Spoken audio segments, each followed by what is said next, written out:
بسم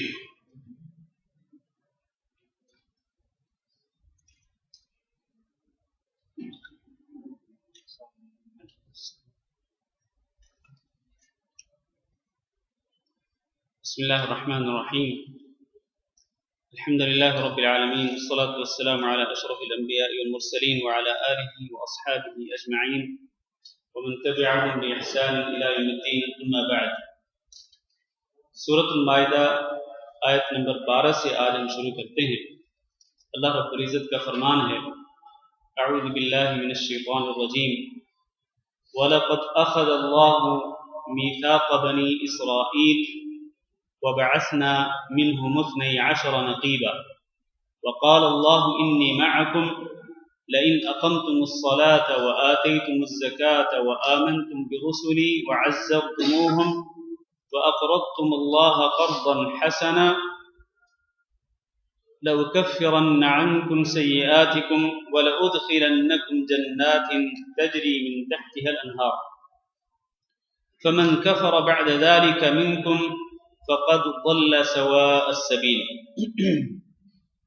وَلَقَدْ أَخَذَ اللَّهُ مِيثَاقَ بَنِي إِسْرَائِيلَ، اور اللہ تعالیٰ نے لیا پختہ عہد بنو اسرائیل سے. وَبَعَثْنَا مِنْهُمْ، اور ہم نے ان میں سے مقرر کیے 12 نقیبا، 12 سردار. اس سے پہلے کہ ہم اس کی تفسیر شروع کریں، ہم نے جو پچھلا سبق پڑھا تھا اس میں آیت نمبر 7 اللہ تعالیٰ نے ایک میثاق اور ایک عہد و پیمان کا ذکر فرمایا. وَاذْكُرُوا نِعْمَةَ اللَّهِ عَلَيْكُمْ وَمِيثَاقَهُ الَّذِي وَاثَقَكُمْ بِهِ. اللہ تعالیٰ کے احسان کو یاد کرو جو اس نے تمہارے اوپر کیا، اور اس عہد و پیمان کو یاد کرو جو اس نے تم سے لیا، جبکہ تم نے کہا کہ ہم نے سن لیا اور ہم نے اطاعت کی. میرا سوال یہ ہے کہ یہ جو میثاق ہے آیت نمبر 7 میں، یہ جو عہد و پیمان ہے، اس سے کون سا عہد و پیمان مراد ہے؟ ہاں جی مدینہ.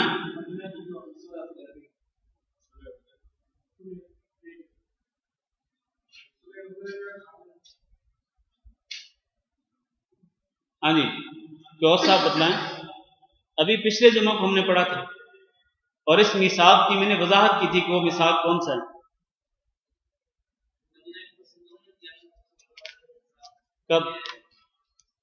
کب کیا تھا؟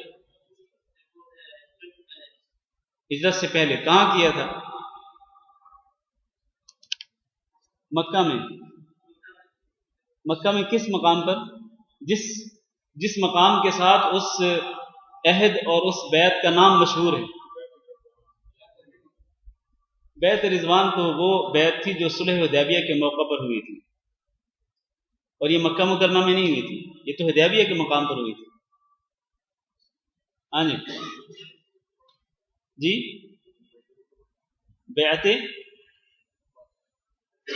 بیعت عقبہ کے مقام پر، اور یہ مقام منا میں ہے. یہاں پر نبی صلی اللہ علیہ وسلم کے ساتھ مدینہ منورہ کے 12 مسلمانوں کی ملاقات ہوئی، اور رات کے اندھیرے میں نبی صلی اللہ علیہ وسلم نے ان سے ایک عہد لیا تھا، اور وہ عہد ہم پہلے بتلا چکے ہیں کہ وہ عہد کیا تھا، وہ میثاق کیا تھا. اللہ تعالیٰ نے اس عہد اور اس میثاق کا ذکر کرنے کے بعد اب اس آیت نمبر 12 میں ایک اور میثاق کا ذکر کیا ہے. اور یہ میثاق کون سا ہے؟ میثاق بنی اسرائیل. اللہ تعالیٰ نے بنو اسرائیل سے ایک میثاق لیا، ایک عہد لیا. اور یہ کب لیا تھا؟ یہ اللہ تعالیٰ نے یہ میثاق اس وقت لیا تھا جب حضرت موسیٰ علیہ السلام نے بنو اسرائیل کو حکم دیا تھا کہ وہ جبابرہ کے خلاف جہاد کریں. جبابرہ جو کہ بیت المقدس میں تھے، اور وہ جابر ظالم قسم کے لوگ تھے، تو حضرت موسیٰ علیہ الصلوۃ والسلام نے ان سے کہا، بنو اسرائیل سے، کہ یا قوم ادخلوا الارض المقدسۃ التي كتب اللہ لكم، کیا میری قوم کے لوگوں اس ارض مقدس میں، پاک سرزمین میں داخل ہو جاؤ جس کو اللہ تعالیٰ نے تمہارے لیے لکھ دیا ہے۔ ولا ترتدوا على ادبارکم، اور تم اپنے الٹے پاؤں مت لوٹنا، منہ پھیر کے واپس مت پلٹنا، اور اگر تم ایسے پلٹے فتنقلبوا خاسرین، تو تم خسارہ اٹھانے والے ہوگے۔ تو ان لوگوں نے کیا جواب دیا؟ ان لوگوں نے جواب دیا، قالوا یا ادخلوا الارض المقدسة التي كتب الله لكم ولا ترتدوا على ادباركم فتنقلبوا خاسرين قالوا یا موسیٰ ان فيها قوما جبارین، وہ کہنے لگے اے موسیٰ، اس بستی میں، اس پاک سرزمین میں تو وہ لوگ ہیں جو کہ جبار قسم کے لوگ ہیں، جابر قسم کے، ظالم قسم کے لوگ ہیں، لن ندخلها، ہم اس سرزمین میں داخل نہیں ہوں گے، حتی یخرجوا منها، جب تک وہ خود نہیں نکل کے جاتے۔ اتنے یہ لوگ بہادر تھے، کہنے لگے کہ ہم اس وقت تک داخل نہیں ہوں گے جب تک وہ خود وہاں سے نکل کے نہیں جاتے۔ المہم یہ ہے کہ حضرت موسیٰ علیہ الصلوۃ والسلام نے ان کو اس ارض مقدس میں داخل ہونے کا حکم دیا تھا۔ اللہ تعالیٰ نے اس سے، ان بنی اسرائیل سے اس وقت عہد دیا تھا۔ وَبَعَثْنَا مِنْهُمْ 12 نقیبا، اور اللہ تعالیٰ فرماتے ہیں کہ ہم نے ان بنو اسرائیل میں سے 12 نقیب، 12 سردار مقرر کر دیے۔ کس لیے؟ اس لیے کہ یہ جو 12 نقیب اور 12 سردار ہوں گے، یہ اپنی اپنی قوم کے لوگوں کو اس جہاد کے لیے تیار کریں گے کہ بھئی اس ارض مقدس میں داخل ہونا ہے اور اس ارض مقدس کو فتح کرنا ہے، کیونکہ اللہ تعالیٰ نے اس ارض مقدس کو تمہارے لیے لکھ دیا ہے۔ تو 12 نقیب اللہ تعالیٰ نے مقرر کر دیے۔ اور 12 نقیب کیوں تھے؟ اس لیے کہ بنو اسرائیل کے 12 قبیلے تھے۔ وہ آپ کو یاد ہے نا کہ ہم نے سورۃ بقرہ میں پڑھا تھا، جب بنو اسرائیل نے پانی طلب کیا، وَإِذِ اسْتَسْقَىٰ مُوسَىٰ لِقَوْمِهِ فَقُلْ نَضْرِبْ بِعَصَاكَ الْحَجَرَ، اللہ تعالیٰ نے موسیٰ علیہ السلام کو حکم دیا کہ اپنا یہ عصا اس پتھر پہ مارو۔ پتھر پہ مارا تو کیا ہوا؟ فَانْفَجَرَتْ مِنْهُ 12 عَيْنًا، اس سے پھر 12 چشمے پھوٹ پڑے۔ قَدْ عَلِمَ كُلُّ أُنَاسٍ مَشْرَبَهُمْ، تو ہر قبیلے نے ایک ایک چشمہ جو ہے وہ سنبھال لیا۔ تو 12 قبیلے تھے، اللہ تعالیٰ نے ان 12 قبیلوں میں سے ایک شخص کو بطور نقیب اور بطور سردار مقرر کر دیا۔ اس کی ذمہ داری کیا تھی؟ ذمہ داری یہ تھی کہ وہ اپنے اپنے قبیلے کے لوگوں کو اس ارض مقدس میں داخل ہونے کے لیے، جہاد کے لیے تیار کرے گا اور ان کی اخلاقی اور دینی تربیت کا اہتمام کرے گا۔ اور اللہ تعالیٰ نے اس وقت یہ ارشاد فرمایا تھا، قال اللہ انی معکم، یاد رکھو اللہ تعالیٰ نے فرمایا کہ میں تمہارے ساتھ ہوں گا، میری معیت تمہیں حاصل ہوگی، میری معیت تمہیں حاصل ہوگی، لیکن اس کے لیے شرط کیا ہے؟ 4 شرطیں۔ لئن اقمتم الصلاۃ، پہلی شرط یہ ہے کہ تم نماز کو قائم رکھو گے۔ وآتیتم الزکاۃ، دوسری شرط یہ ہے کہ تم زکوٰۃ دیتے رہو گے۔ وآمنتم برسلی، اور تیسری شرط یہ ہے کہ تم میرے رسولوں پر ایمان لاؤ گے۔ وعزرتموہم، اور ان کی مدد اور نصرت بھی کرو گے، یہ تیسری شرط۔ وَأَقْرَضْتُمُ اللَّهَ قَرْضًا حَسَنًا، اور چوتھی شرط یہ ہے کہ تم اللہ کو قرض حسنہ بھی دو گے۔ اور اللہ تعالیٰ کو قرض حسنہ دینے کا مقصد یہ نہیں کہ تم اللہ رب العزت کو پیش کرو گے اپنا مال، اپنی دولت، اپنے دینار درہم، نہیں، اللہ کے بندوں کو قرض حسنہ دو گے۔ اللہ کے بندوں کو قرض حسنہ دینے کا مطلب اللہ تعالیٰ کو قرض حسنہ دینا۔ یہ 4 کام اگر کرو گے، یہ 4 شرطیں اگر پوری کرو گے، تو اللہ نے فرمایا میری معیت، میرا ساتھ تمہیں حاصل ہوگا۔ چنانچہ میں تمہیں بے یار و مددگار نہیں چھوڑوں گا، میں تمہاری مدد کروں گا، تمہاری نصرت کروں گا، تمہارے ساتھ ہوں گا۔ بس تم نے یہ 4 کام کرنے ہیں، اور اگر یہ 4 کام کرو گے، نہ صرف میری معیت حاصل ہوگی بلکہ لَأُكَفِّرَنَّ عَنْكُمْ سَيِّئَاتِكُمْ، میں تمہارے گناہوں کو معاف کر دوں گا۔ وَلَأُدْخِلَنَّكُمْ جَنَّاتٍ تَجْرِي مِن تَحْتِهَا الْأَنْهَارُ، اور میں تمہیں ان جنات کے اندر، ان باغات کے اندر داخل کر دوں گا جن کے نیچے نہریں جاری ہیں، جن کے نیچے نہریں جاری ہیں۔ اب آپ دیکھیں، اللہ تعالیٰ نے ایک عہد لیا، بنو اسرائیل سے عہد لیا، اور بنو اسرائیل کے لیے اللہ تعالیٰ نے 4 شرطیں مقرر کر دی۔ ان 4 شرائط کو پورا کرو گے تو میرا ساتھ نصیب ہوگا، میری مدد حاصل ہوگی، میری نصرت حاصل ہوگی، میں تمہارے گناہوں کو معاف کر دوں گا اور تمہیں جنت کے اندر بھی داخل کروں گا۔ لیکن ہوا کیا؟ ہوا یہ، اور وہ جو کچھ ہوا وہ بعد میں بتاتا ہوں۔ پہلے یہ کہ اس آیت سے یہ ثابت ہوتا ہے کہ اللہ رب العزت کی نصرت اور اللہ رب العزت کی مدد کس کو حاصل ہوتی ہے؟ جو ان شرائط کو پورا کرنے والا ہوگا۔ نماز قائم کرنا، زکوٰۃ ادا کرنا، رسولوں پر ایمان لانے کے بعد رسولوں کی مدد اور نصرت کرنا، اور اللہ رب العزت کے بندوں کو قرض حسنہ دینا، یعنی اللہ کے بندوں پر اپنا مال خرچ کرنا۔ اگر یہ 4 کام ہوں گے، یہ 4 اعمال ہوں گے، تو جو لوگ یہ 4 اعمال کریں گے اللہ تعالیٰ ان کی نصرت کرے گا۔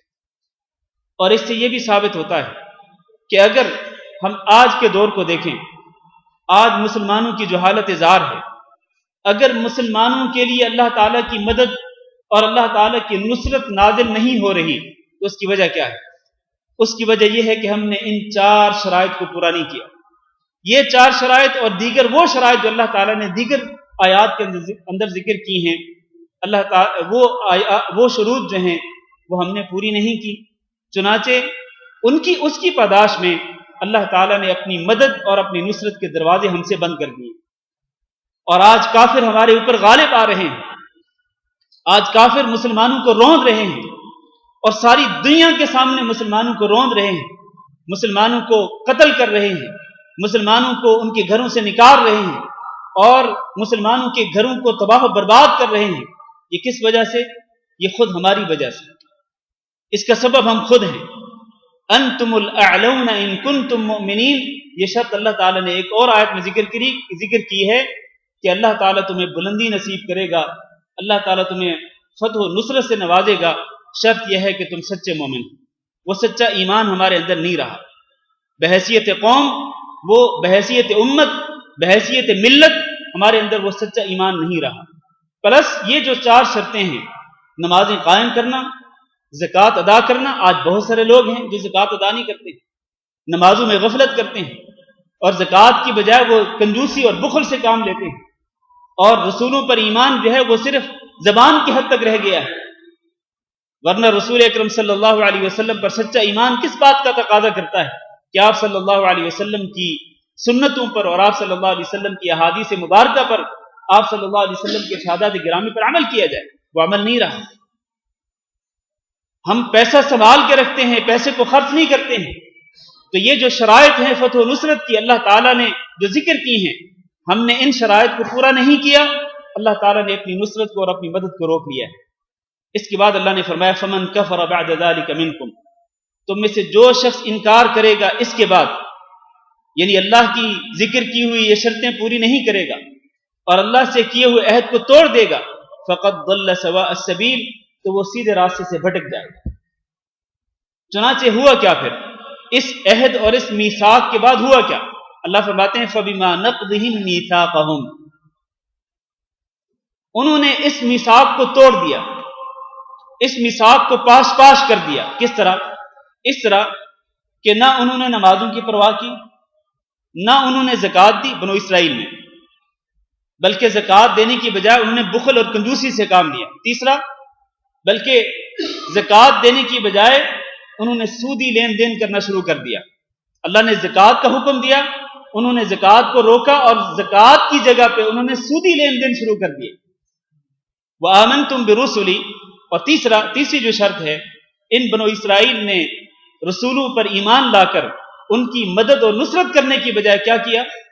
رسولوں کی مخالفت کی، اور اس قدر مخالفت کی کہ بعض رسولوں کو قتل بھی کر ڈالا۔ اور چوتھی شرط اقرضتم اللہ قرضا حسنا، ہونا یہ چاہیے تھا کہ یہ بنو اسرائیل اللہ کا دیا ہوا مال اللہ کے بندوں پہ خرچ کرتے، لیکن انہوں نے ایسا نہیں کیا۔ چنانچہ جب انہوں نے اس عہد و پیمان کو توڑا تو اللہ فرماتے ہیں لعناہم، ہم نے ان پہ لعنت بھیجی۔ پہلی بات، وجعلنا قلوبہم قاسیہ، ہم نے ان کے دلوں کو پتھر بنا دیا عہد شکنی کی وجہ سے، اور عہد شکنی بنو اسرائیل کی پوری تاریخ ہے۔ عہد شکنی کی وجہ سے ہم نے ان کے اوپر لعنت بھیجی، یعنی ان کو اپنی رحمت سے دور کر دیا اور ان کے دلوں کو پتھر بنا دیا۔ پھر اس کے نتیجے میں ہوا کیا؟ اس کے نتیجے میں ہوا یہ کہ یحرفون الکلم عن مواضعہ، وہ اللہ رب العزت کے کلام میں تحریف کرنے لگے، اللہ کے الفاظ کو بدلنے لگے، عن مواضعہ، اللہ کے کلام کی جو اصل جگہ تھی وہاں سے ہٹا کر دوسری جگہ پہ انہوں نے تحریف کی، تبدیلی کی، تغیر کیا۔ یہ اس لعنت کے نتیجے میں جو اللہ تعالیٰ نے ان پر بھیجی اور اللہ نے ان کو پتھر دل بنایا، اس کے نتیجے میں وہ اللہ کے کلام تک کو تبدیل کرنے سے باز نہ آئے، اور یہ بہت بڑا جرم تھا ان کا، اللہ کے کلام تک کو تبدیل کرنے سے اور اس میں تحریف کرنے سے باز نہ آئے۔ ایک اور چیز، وَنَسُوا حَظًّا مِّمَّا ذُكِّرُوا بِهِ، اور انہوں نے بھلا ڈالا ایک بڑا حصہ، مما ذکروا بہ، اس چیز سے جس کے ساتھ ان کو نصیحت کی گئی تھی۔ ان کو کس چیز کے ساتھ نصیحت کی گئی تھی؟ جی، کس چیز کے ساتھ ان کو نصیحت کی گئی تھی؟ جی،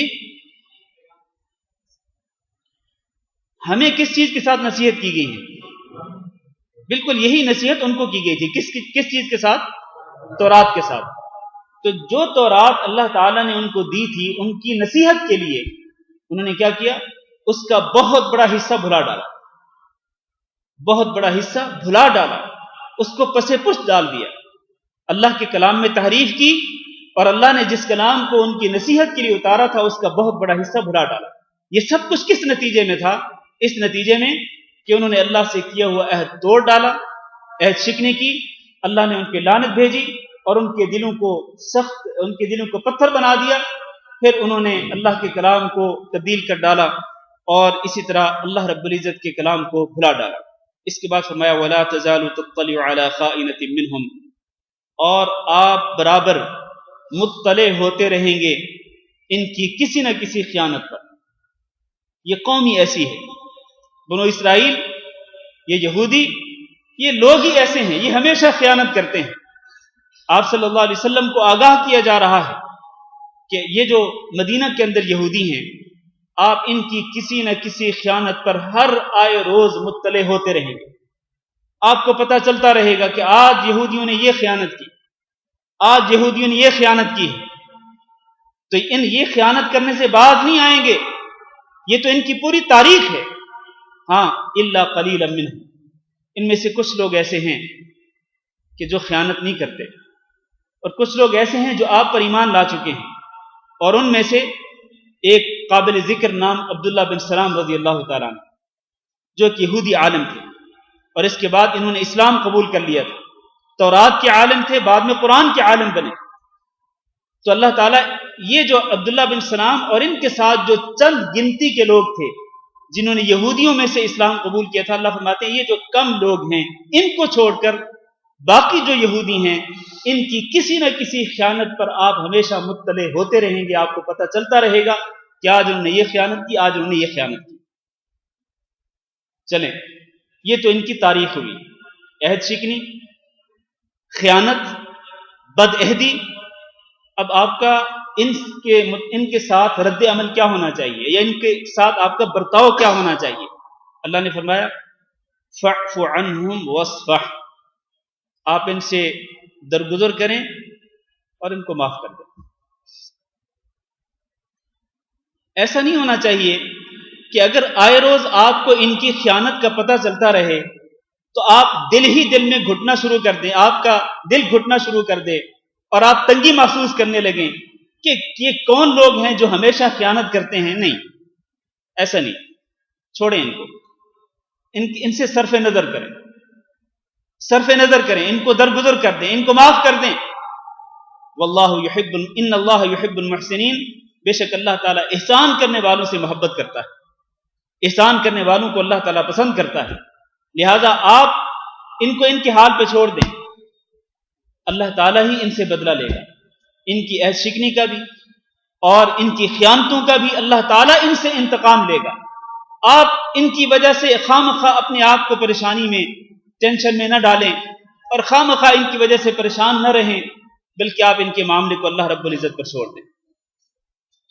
اب یہاں ان دو آیات میں، ابھی ہم نے جو آیات پڑھی ہیں، ان دو آیات میں اللہ تعالیٰ نے بنو اسرائیل یعنی یہودیوں کی بدعہدی اور ان کی عہد شکنی کو بیان کیا، اور اس کے نتیجے میں اللہ تعالیٰ نے ان پر جو لعنت بھیجی، اور اس کے نتیجے میں جو وہ کرتوت اور جو وہ برے اعمال کرتے تھے اللہ تعالیٰ نے ان کا ذکر فرمایا۔ اب آگے اہل کتاب کی ایک دوسری قوم کا ذکر آنے والا ہے، اور دوسری قوم کون سی ہے؟ نصارہ کی۔ فرماتے ہیں اللہ تعالیٰ وَمِنَ الَّذِينَ قَالُوا إِنَّا نَصَارَى، اور ان لوگوں میں سے جنہوں نے کہا کہ ہم نصرانی ہیں۔ اور یہ کون لوگ تھے جنہوں نے نصرانی کہا اپنے آپ کو؟ حضرت عیسیٰ علیہ السلام کو ماننے والے۔ اور ان کی نسبت نصرانی کیوں پڑی؟ اس لیے کہ وہ بستی جس میں حضرت عیسیٰ علیہ السلام کی ولادت ہوئی، اس بستی کا نام تھا ناصرہ یا نصران۔ اس بستی کا نام نصران تھا یا ناصرہ تھا۔ تو انہوں نے اپنی نسبت اس بستی کی طرف کی جس میں حضرت عیسیٰ علیہ السلام کی پیدائش ہوئی۔ تو اللہ فرماتے ہیں وہ لوگ جنہوں نے اپنے بارے میں کہا کہ ہم نصارہ ہیں، نصرانی ہیں، اخذنا میثاقہم، ہم نے ان سے بھی ایک میثاق لیا، ان سے بھی ہم نے ایک عہد لیا، لیکن ہوا کیا؟ فنسوا حظا مما ذکروا به، تو انہوں نے بھی بھلا ڈالا ایک بڑا حصہ اس چیز کا جس کے ساتھ ان کو نصیحت کی گئی، اور وہ کیا تھا؟ انجیل کا بہت بڑا حصہ انہوں نے بھلا ڈالا، اس کو انہوں نے پسے پشت ڈال دیا۔ نتیجہ کیا نکلا؟ اللہ فرماتے ہیں فَأَغْرَيْنَا بَيْنَهُمُ الْعَدَاوَةَ وَالْبَغْضَاءَ إِلَى يَوْمِ الْقِيَامَةِ، پھر ہم نے ان کے درمیان دشمنی اور بغض کا بیج بو دیا، اور یہ بغض اور یہ دشمنی ان کے درمیان قیامت تک رہے گی۔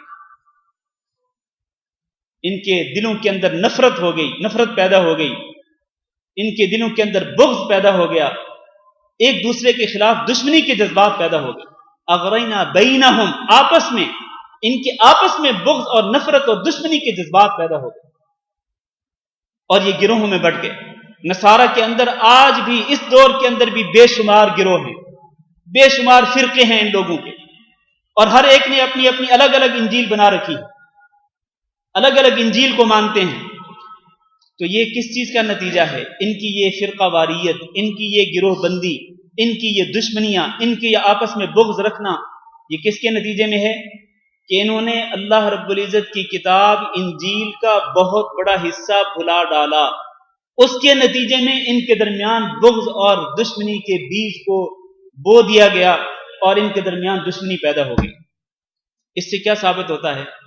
اب ذرا ہماری جو امت مسلمہ ہیں، اگرچہ یہ نصارہ کے بارے میں اللہ نے فرمایا، لیکن اس کو اگر ہم اپنے اوپر، اس کو سامنے رکھ کر اگر ہم اپنا جائزہ لیں تو اس سے یہ ثابت ہوتا ہے کہ جب امت مسلمہ نے اس قرآن مجید کو چھوڑا، امت مسلمہ نے جب قرآن مجید کو بھلا ڈالا، امت مسلمہ نے جب قرآن مجید کو پس پشت ڈالا، امت مسلمہ نے جب اس قرآن مجید کو غلافوں میں لپیٹ کر الماریوں کی زینت بنایا، اور نہ اس کو پڑھا، نہ اس میں تدبر کیا، نہ اس سے نصیحت حاصل کی، نتیجہ کیا نکلا؟ بالکل وہی نتیجہ جو نصارہ کے متعلق اللہ نے ذکر کیا کہ آج امت مسلمہ گروہوں کے اندر بٹ گئی، فرقہ واریت کا شکار ہو چکی ہے، اور اس قدر فرقہ واریت کہ ہر گروہ، جیسا کہ اللہ نے فرمایا کل حزب بما لدیہم فرحون، ہر گروہ کے پاس جو کچھ ہے وہ اسی پر خوش، وہ دوسرے گروہ کے بارے میں، دوسرے گروہ سے بات سننے کو بھی تیار نہیں ہے، بلکہ ہر گروہ دوسرے گروہ کو کافر تک کہتا ہے، ہر گروہ یہ سمجھتا ہے کہ میں حق پر اور دوسرے باطل پر۔ یہ فرقہ واریت مسلمانوں کے اندر، اور یہ گروہ بندی، اور یہ تعصب، اور یہ بغض، اور یہ نفرت، اور یہ ایک دوسرے کے خلاف دشمنیاں، یہ کیوں ہیں؟ اس لیے کہ ہم نے اس قرآن مجید کو اس کو بند کر کے رکھ دیا ہے، اور ہم نے اس کو نہ پڑھنے کی جسارت کی، اور نہ ہم نے اس کو سمجھنے کی زحمت گوارہ کی، اور نہ ہی ہم نے اس کو اپنا دستور حیات بنایا۔ لہذا خلاصہ یہ ہے کہ اگر آج امت مسلمہ یہ چاہتی ہے کہ امت مسلمہ کے اندر گروہ بندی ختم ہو، فرقہ واریت ختم ہو، تعصب ختم ہو، یہ نفرت اور دشمنیاں ختم ہوں، تو پھر کیا کرنا ہوگا؟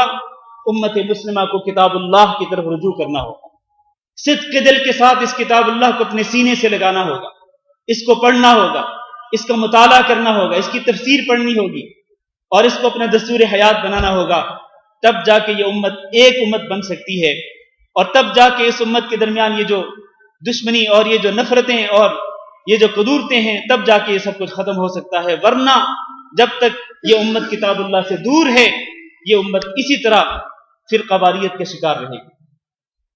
اس فرقہ واریت کی لعنت کو ختم کرنے کا واحد طریقہ یہ ہے کہ امت مسلمہ کتاب اللہ کی طرف لوٹ آئے۔ جس کتاب اللہ کو لپیٹ کر کے رکھ دیا گیا، اس کتاب اللہ کو کھولیں، اس کو پڑھیں، اس کا مطالعہ کریں۔ اس کے بغیر کوئی طریقہ نہیں ہے فرقہ واریت کو ختم کرنے۔ لیکن دکھ اور افسوس سے کہنا پڑتا ہے کہ آج مسلمانوں میں سے ہی کچھ لوگ ایسے ہیں جو یہ کہتے ہیں کہ نہیں، اس کتاب کو سمجھنا آپ کے بس کی بات نہیں ہے۔ یہ کتاب سمجھنے کے لیے تو 17 علوم چاہیے، 17 علم آنے چاہیے، وہ علم آئیں گے تو آپ اس کتاب کو سمجھ سکیں گے۔ یعنی یہ امت مسلمہ کو اس کتاب سے دور کرنے کی بہت بڑی سازش ہے۔ اور اس کی جگہ پہ یہ ایک اور المیہ ہے، اس کی جگہ پہ آج وہ لوگ جو دعوت و تبلیغ کا کام کرتے ہیں، وہ اس کتاب کو نہیں پڑھتے اور اس کی جگہ پہ اس کتاب کو پڑھتے ہیں جس کے اندر ان کے من گھڑت قصے اور کہانیاں ہیں، جھوٹے قصے، جھوٹی کہانیاں لوگوں کو پڑھ پڑھ کے سناتے ہیں۔ مسجد کے اندر اللہ کے گھر میں بیٹھ ہونا یہ چاہیے تھا کہ وہ کتاب اللہ کو کھولتے، کتاب اللہ کا ترجمہ پڑھتے، کتاب اللہ کی تفسیر پڑھتے، ایک دوسرے کو پڑھ کے سناتے، تب تو کہیں اس سے فائدہ ہوتا۔ لیکن اس کو لپیٹ کر کے رکھ دیا گیا، پاس پڑی ہوئی ہے وہ کتاب، اس کو نہیں کھولنا۔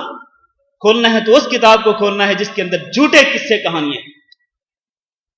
میرے بھائیوں، اس کے نتیجے میں گمراہی نہیں آئے گی تو کیا آئے گا؟ امت مسلمہ دور نہیں ہوگی، امت مسلمہ فرقوں میں نہیں بٹے گی تو اور کیا ہوگا؟ تو اس لیے ہمیں اس آیت کو سامنے رکھ کر اپنی اصلاح کرنے کی کوشش کرنی چاہیے۔ اللہ فرماتے ہیں وَسَوْفَ يُنَبِّئُهُمُ اللَّهُ بِمَا كَانُوا يَصْنَعُونَ، اور ان قریب اللہ تعالیٰ ان کو آگاہ کرے گا بِمَا كَانُوا يَصْنَعُونَ، جو وہ کرتے ہیں، جو ان کے کرتوت ہیں، جو ان کے اعمال ہیں، وہ جو کچھ کر رہے ہیں، اللہ تعالیٰ ان قریب وقت آنے والا ہے اور وہ قیامت کے دن، اللہ تعالیٰ قیامت کے دن ان کو ان کے کرتوتوں کے بارے میں، ان کے اعمال کے بارے میں ان کو آگاہ کرے گا۔ یا اہل الکتاب، اے اہل کتاب۔ اب دیکھیں پہلی 2 آیتوں میں اللہ تعالیٰ نے بنو اسرائیل کے بارے میں، یہودیوں کے بارے میں ذکر کیا۔ اب اس تیسری آیت میں اللہ تعالیٰ نے نصارہ کے بارے میں ذکر کیا۔ اب اس کے بعد چوتھی آیت میں اللہ تعالیٰ دونوں کو خطاب کرتے، یا اہل الکتاب، اے کتاب والو، اور اس سے مراد یہود و نصارہ دونوں ہیں۔ اے کتاب والو، قد جاءکم رسولنا، تمہارے پاس ہمارا رسول آ چکا۔ اور اس رسول سے مراد کون ہے؟ حضرت محمد صلی اللہ علیہ وسلم۔ اے اہل کتاب، تمہارے پاس ہمارا رسول آ چکا۔ یہ رسول کیا کرتا ہے؟ یبین لکم کثیرا مما کنتم تخفون من الکتاب، یہ کھول کھول کر بیان کرتا ہے تمہارے لیے وہ بہت ساری چیزیں جن کو تم چھپایا کرتے تھے۔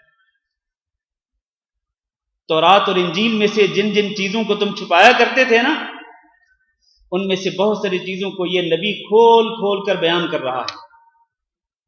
آپ کو معلوم ہے کہ وہ لوگ یعنی یہود و نصارہ، اہل کتاب جو کتاب کا علم رکھتے تھے تورات اور انجیل کا، تو وہ اللہ تعالیٰ کے بہت سارے احکام کو چھپانے کی کوشش کرتے تھے اور لوگوں کی منشا کے مطابق، لوگوں کی مرضی کے مطابق وہ فتوے دیا کرتے تھے۔ اللہ نے یہ بھی ذکر کیا سورۃ بقرہ کے اندر کہ اللہ کی آیات کو وہ بیچا کرتے تھے، ایک گھٹیا سا مال لے کر کے وہ اللہ کی آیات کو بیچا کرتے تھے، مطلب اللہ کی آیات کو چھپاتے تھے اور ان کی منشا کے مطابق لوگوں کو فتوے دیتے تھے، دین کو بیچا کرتے تھے۔ تو اللہ تعالیٰ فرماتے ہیں کہ ہمارا رسول تمہارے پاس آ چکا، ہمارا رسول تمہارے لیے وہ ساری چیزیں کھول کھول کر بیان کر رہا ہے جن کو تم چھپاتے تھے۔ وہ واقعہ آپ کو یاد ہوگا کہ ایک یہودی جوڑے نے جب زنا کیا تھا تو اس کا جو فیصلہ ہے وہ ہمارے نبی صلی اللہ علیہ وسلم کے پاس پہنچا۔ تو نبی صلی اللہ علیہ وسلم نے پوچھا کہ تمہاری کتاب تورات کے اندر کیا فیصلہ ہے ان دونوں کے بارے میں؟ تو وہ شخص جس کے پاس وہ تورات تھی وہ پڑھنے لگا، جب وہ آیت آئی جس میں رجم کا ذکر تھا تو اس نے اس پر ہاتھ رکھ دیا اور آگے بڑھ گیا۔ عبداللہ بن سلام رضی اللہ تعالیٰ عنہ وہاں موجود تھے جو تورات کے عالم تھے، انہوں نے کہا اللہ کے رسول آپ ان کو کہیں ذرا ہاتھ اٹھائیں. ہاتھ اٹھا کے دیکھا تو وہاں پر وہ آیت تھی جس میں رجم کا ذکر تھا. تو وہ لوگ اس طرح کرتے تھے، اس طرح وہ اللہ کے احکام کو چھپانے کی کوشش کرتے تھے. تو اللہ تعالیٰ فرماتے ہیں تمہارے پاس ہمارا رسول آ چکا، وہ تمہارے لیے بہت ساری چیزوں کو کھول کر بیان کرتا ہے جن کو تم چھپاتے تھے. وَيَعْفُ عَنْ كَثِيرٍ، اور بہت ساری باتوں سے یہ نبی درگزر بھی کر جاتے ہیں. کئی باتوں سے یہ نبی ہمارے رسول صلی اللہ علیہ وسلم درگزر بھی کر جاتے ہیں. قَدْ جَاءَكُم مِّنَ اللَّهِ نُورٌ وَكِتَابٌ مُّبِينٌ. اب ذرا توجہ رکھیے، اللہ فرماتے ہیں تمہارے پاس آ چکا اللہ کی طرف سے نور اور ایسی کتاب آ چکی جو کہ واضح کتاب ہے. یہاں ذرا غور کیجئے کہ نور اور کتاب مبین دو چیزوں کا اللہ نے ذکر کیا ہے. کیا یہ دو چیزیں الگ الگ ہیں یا یہ دونوں نام ایک ہی چیز کے ہیں؟ جی روشن کتاب یعنی ایک ہی چیز ہے. ہاں جی ہاں جی یہ بالکل صحیح آپ نے کہا کہ یہ ایک ہی چیز ہے، اور وہ یہ ہے، یہ قرآن مجید یہ اللہ تعالیٰ کی طرف سے نور بھی ہے اور کتاب مبین بھی ہے. میں یہ بات کیوں بیان کر رہا ہوں؟ اس لیے کہ ہمارے کچھ دوست، کچھ مسلمان وہ یہ کہتے ہیں کہ اس آیت کریمہ میں نور سے مراد کون ہے؟ حضرت محمد صلی اللہ علیہ وسلم، اور کتاب مبین سے مراد قرآن مجید، یعنی یہ دو الگ الگ چیزیں ہیں. چنانچہ وہ اس آیت سے ثابت کرتے ہیں کہ حضرت محمد صلی اللہ علیہ وسلم بشر نہیں بلکہ کیا ہیں؟ نور.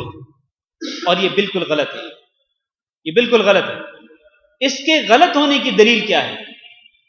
اور اس کی دلیل کیا ہے کہ نور اور کتاب مبین جو جہاں پر دو الفاظ ذکر کیے گئے ان دونوں سے مراد ایک ہی چیز ہے، دو چیزیں نہیں. اس کی دلیل کیا ہے؟ وہ اگلے الفاظ ہیں، سنیے ذرا. یہدی بہ اللہ، یہ جو نور اور کتاب مبین ہے اس کے ساتھ اللہ تعالی ہدایت دیتا ہے. یہدی بہ، یہ جو ہو ضمیر ہے، ہی جو ضمیر ہے یہ کتنے لوگوں، کتنی چیزوں کے لیے ہوتی ہے؟ ایک کے لیے یا دو کے لیے؟ کیا کہتے ہیں آپ؟ ایک ہی. یہ جو ضمیر ہے یہ ایک ہی چیز کے لیے ہوتی ہے. اگر یہ نور اور کتاب مبین یہ دو چیزیں ہوتی تو اللہ تعالیٰ فرماتا ہے یہدی بہما، یہدی بہما، کہ اللہ تعالیٰ ان دونوں چیزوں کے ساتھ ہدایت دیتا ہے، رہنمائی کرتا ہے. لیکن اللہ نے یہ نہیں فرمایا بہما بلکہ فرمایا بہی. یہ جو ہو ضمیر ہے یہ واحد کے لیے ہوتی ہے، مفرد کے لیے ہوتی ہے، اور اس میں کوئی اختلاف نہیں ہے. تمام عربی زبان جاننے والے جتنے بھی عربی زبان کے فصیح و بلیغ لوگ ہیں وہ اس بات پر متفق ہیں، کسی کا کوئی اختلاف نہیں ہے کہ یہ ہی ضمیر جو ہے یہ ایک کے لیے ہوتی ہے، مفرد کے لیے ہوتی ہے، واحد کے لیے ہوتی ہے. لہذا نور اور کتاب مبین سے مراد ایک ہی چیز ہے اور وہ قرآن مجید ہے. اس سے مراد دو چیزیں نہیں ہیں کہ نور سے مراد جناب محمد صلی اللہ علیہ وسلم ہوں اور کتاب مبین سے مراد قرآن مجید ہو، ایسا ہرگز نہیں.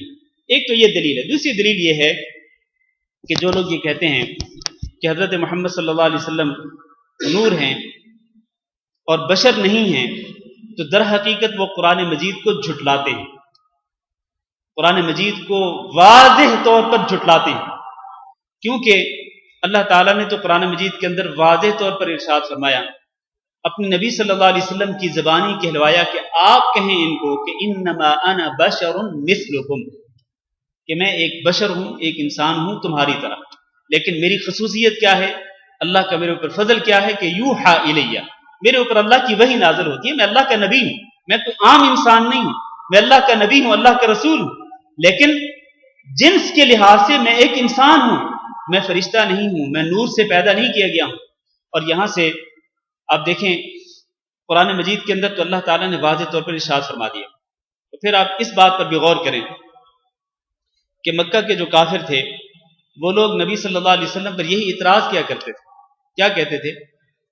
کہتے تھے کہ یہ جو ہماری طرح کا انسان ہے یعنی محمد صلی اللہ علیہ وسلم، جو ہماری طرح کھاتا پیتا ہے، ہماری طرح شادیاں بھی کرتا ہے، ہماری طرح بازاروں میں بھی جاتا ہے خرید و فروخت کے لیے، تو اس کو اللہ نے رسول بنانا تھا۔ اللہ نے اگر رسول بنانا تھا تو اللہ فرشتے کو رسول بناتا۔ یعنی وہ مکہ کے کافر بھی رسول اکرم صلی اللہ علیہ وسلم کو کیا مانتے تھے؟ بشر مانتے تھے، انسان مانتے تھے، اور یہ اسی پر اعتراض کرتے تھے کہ بشر کو ہی رسول بنانا تھا۔ اور یہ اعتراض صرف مکہ کے کافروں نے نہیں کیا، بلکہ یہ اعتراض پہلے نوح علیہ السلام کی قوم نے بھی کیا تھا، یہ اعتراض حضرت ہود علیہ السلام کی قوم نے بھی کیا تھا، یہ اعتراض حضرت صالح علیہ السلام کی قوم نے بھی کیا تھا کہ بشر کو ہی اللہ نے رسول بنانا تھا۔ تو میرے بھائیوں، یہ تو ان لوگوں کا شیوا ہے، یہ تو ان لوگوں کا شیوا ہے کہ جو رسولوں کے مخالفین تھے، رسولوں کے مخالفین، وہ رسولوں کو، وہ بشر کو رسول ماننے کے لیے تیار نہیں تھے۔ یہ کون ہیں؟ یہ رسولوں کے مخالفین ہیں۔ جہاں تک رسولوں کو ماننے والے ہیں وہ تو رسولوں کو بشر ہی تسلیم کرتے ہیں، کیونکہ اللہ تعالیٰ نے قرآن مجید کے اندر رسولوں کو بشر ہی قرار دیا ہے۔ تو یہ جو نور و کتاب مبین کا جو لفظ ہے، یہ اس سے مراد ایک ہی چیز ہے اور وہ قرآن مجید ہے۔ یا ایک اور بات بھی آپ کی معلومات کے لیے عرض کر دوں، یہ لوگ جو کہ جناب محمد صلی اللہ علیہ وسلم کو نور کہتے ہیں، یہ ایک حدیث بھی بیان کرتے ہیں، کہتے ہیں جی کہ حدیث کے الفاظ ہیں اول ما خلق اللہ نورک یا محمد، کہ محمد صلی اللہ علیہ وسلم، اللہ تعالیٰ نے سب سے پہلے جس چیز کو پیدا کیا وہ کون ہے؟ وہ محمد صلی اللہ علیہ وسلم کا نور ہے جس کو پیدا کیا۔ اور یہ ایک جھوٹی اور من گھڑت حدیث ہے، جھوٹی اور من گھڑت حدیث ہے، اور یہ اس حدیث کے خلاف ہے جس میں یہ ہے کہ اول ما خلق اللہ القلم، سب سے پہلے اللہ تعالیٰ نے کس چیز کو پیدا کیا؟ قلم کو پیدا کیا۔ اور وہ حدیث صحیح حدیث ہے، اور یہ حدیث جس میں یہ ہے کہ اللہ تعالیٰ نے سب سے پہلے محمد صلی اللہ علیہ وسلم کے نور کو پیدا کیا، وہ حدیث جھوٹی حدیث ہے، من گھڑت حدیث ہے، جو لوگوں نے اپنی طرف سے گھڑ کر نبی صلی اللہ علیہ وسلم کی طرف بیان کر دیا۔ ایک آیت، بس آخری آیت پڑھ لیں، اس پر انشاءاللہ آج کا درس ختم کرتے ہیں۔ اللہ فرماتے ہیں یہدی بہ اللہ، اس نور کے ساتھ اور اس کتاب مبین کے ساتھ اللہ تعالیٰ ہدایت دیتا ہے کس کو؟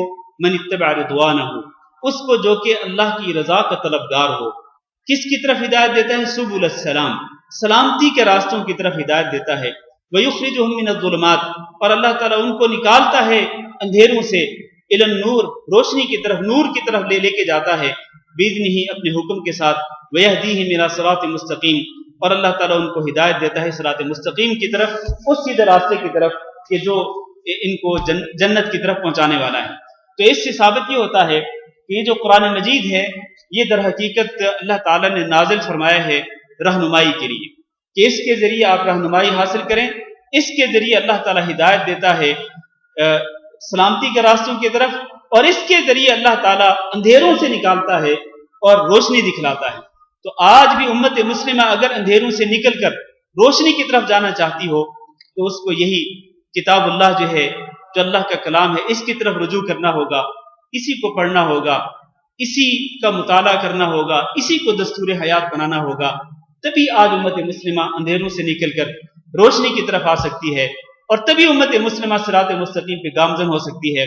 اللہ تعالیٰ سے دعا کرتے ہیں کہ اللہ رب العزت ہم سب کو صراط مستقیم پر چلنے کی توفیق دے، اور صراط مستقیم پر اللہ تعالیٰ ہم سب کو استقامت دے، اور اس زندگی کے آخری لمحے تک اللہ تعالیٰ ہم سب کو صراط مستقیم پر قائم و دائم رکھے، اور اللہ تعالیٰ ہماری قبروں کو، ہمارا خاتمہ ایمان پر فرمائے، اور ہماری قبروں کو جنت کا باغ بنائے، اور اللہ رب العزت قیامت کے دن اپنے پیارے نبی حضرت محمد صلی اللہ علیہ وسلم کے ہاتھوں جام کوثر نصیب فرمائے، اور آپ صلی اللہ علیہ وسلم کی شفاعت اور اس قرآن مجید کی شفاعت نصیب فرمائے، اور ان کی شفاعت کو ہمارے حق میں قبول فرمائے۔ استغفر اللہ لی ولکم ولسائر المسلمین فاستغفروہ انہ هو الغفور الرحیم۔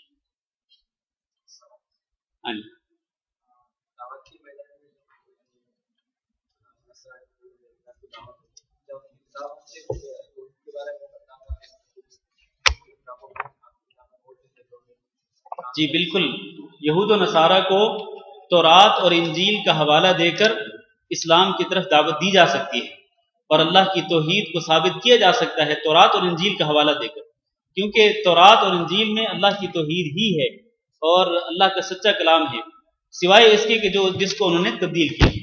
ہاں جی۔ وہی لکھا ہوا جو آپ بولے ہیں نہیں ہے وہ محمد صلی اللہ علیہ وسلم یہ کہاں سے نہ اللہ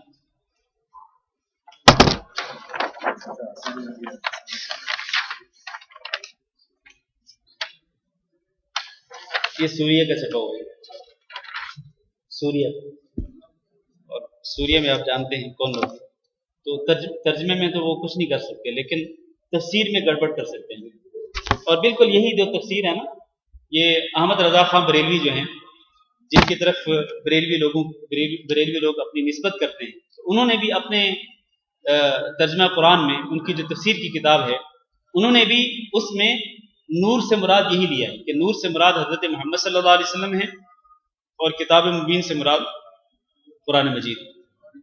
ہاں جی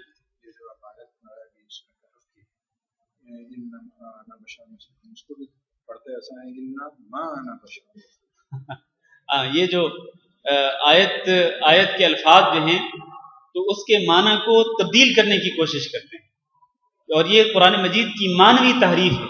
کئی لوگوں نے لفظی تحریف کرنے کی کوشش کی تو کئی لوگ جو ہیں وہ معنوی تحریف کرنے کی کوشش کرتے ہیں اور یہ عربی کے اسلوب کے سراسر خلاف ہے کہ آپ انما انا بشر کو آپ اس طرح کریں کہ انا ما انا بشر مثلکم کہ اس کا معنی یہ ہے کہ میں تمہاری طرح ایک انسان نہیں ہوں تو یہ بالکل غلط ہے اور عربی اسلوب اور عربی لغت کے سراسر خلاف.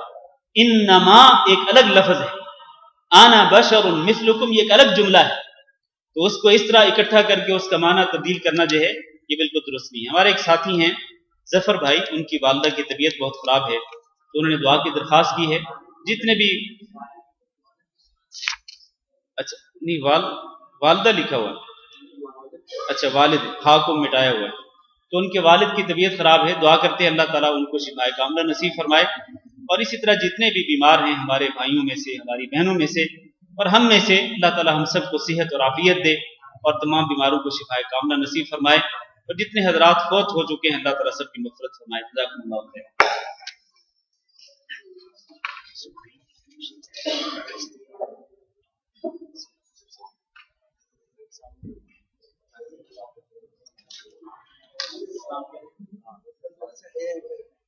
نہیں یہاں اعلان تو نہیں ہے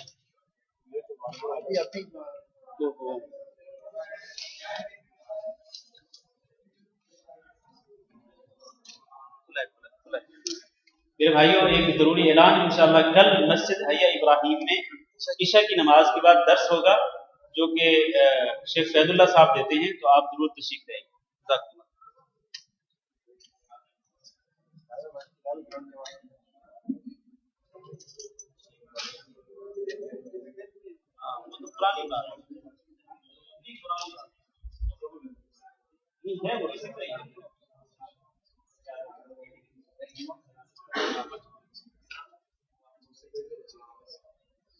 وہ ڈاؤن لوڈ نہ کریں, آئی فون ہے وہ والا قرآن ڈاؤن لوڈ نہ کریں, اس میں اپلوڈ کیا جائے مجھے نہیں پتا وہ